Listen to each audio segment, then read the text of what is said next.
Our next guest knows a thing or two about starting a business. She's been sharing her best tips on her podcast, The Revisionaries. Best business tip for a beginner is start now. It is never gonna feel like you are ready to start a business. On The Revision. You know that face? That was self-described serial entrepreneur Michele Romanow, who you might know from Dragon's Den.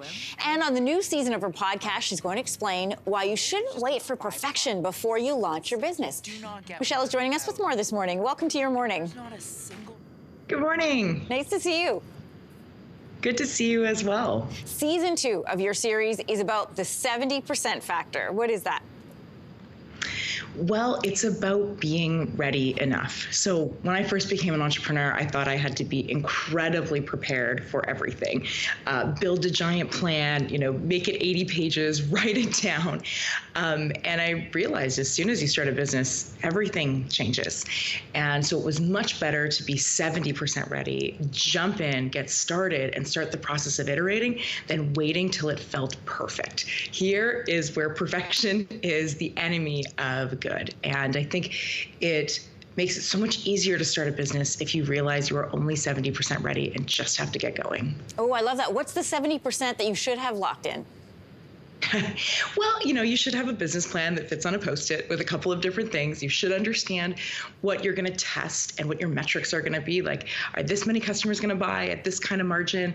And then you should time box yourself, because if you give yourself more than a couple of months to test an idea, it's going to take forever and you're not going to get real data. And so most people just wait too long. They are too nervous. I see it on Dragon's Den all the time. Oh, I've been working on this idea for 5 years. I'm like, what have you been doing for 5 years? The whole world has changed in 5 years. And so really time boxing yourself is incredibly important. And the best part about the Revisionaries is we go through all of these stories and talk to all of these founders, Jillian Harris, founders that I've invested in from Dragon's Den, and talk about their journey. And they're all like, oh yeah, I was only 70% ready.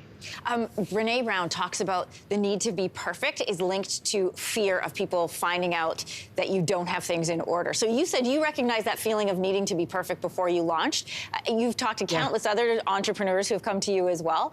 Why do you think so many people feel that need to have everything lined up and locked in before they let everybody know about their idea?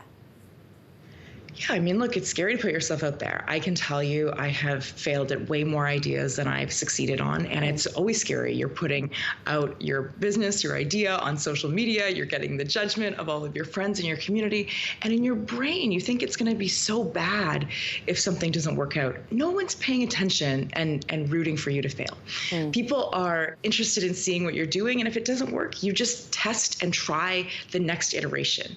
With every single company that I've started, it was not the first idea that ever got us successful. It was, the third or fourth or the fifth one. And so, look, failure is really a byproduct of success. That's my way of always thinking about it. And getting rid of your own mental fear around that failure makes it so much easier to just dive in and get started.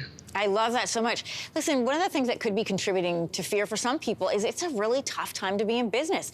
Massive layoffs have been hitting the tech industry, including the company that you co-founded, ClearCo. For entrepreneurs who see these news stories, how should they frame that? Every economic cycle is a different opportunity. And so I started my career in 2008 when things were really, really hard. Yeah. And what that meant is that people were willing and able to adopt new behaviors. 2008 is what birthed Uber, it's what birthed Airbnb, it's what birthed Groupon. And all of those were interesting ways to use technology to fundamentally save money, right? Uber was cheaper than a taxi, Airbnb was cheaper than a hotel, Groupon was finding things that were really inexpensive. And so even when you see we are going to go through a recessionary cycle right now, and even when you are seeing layoffs, it actually means that consumers are more willing to look at different adoption of different behaviors. And that's a normal part of running a business.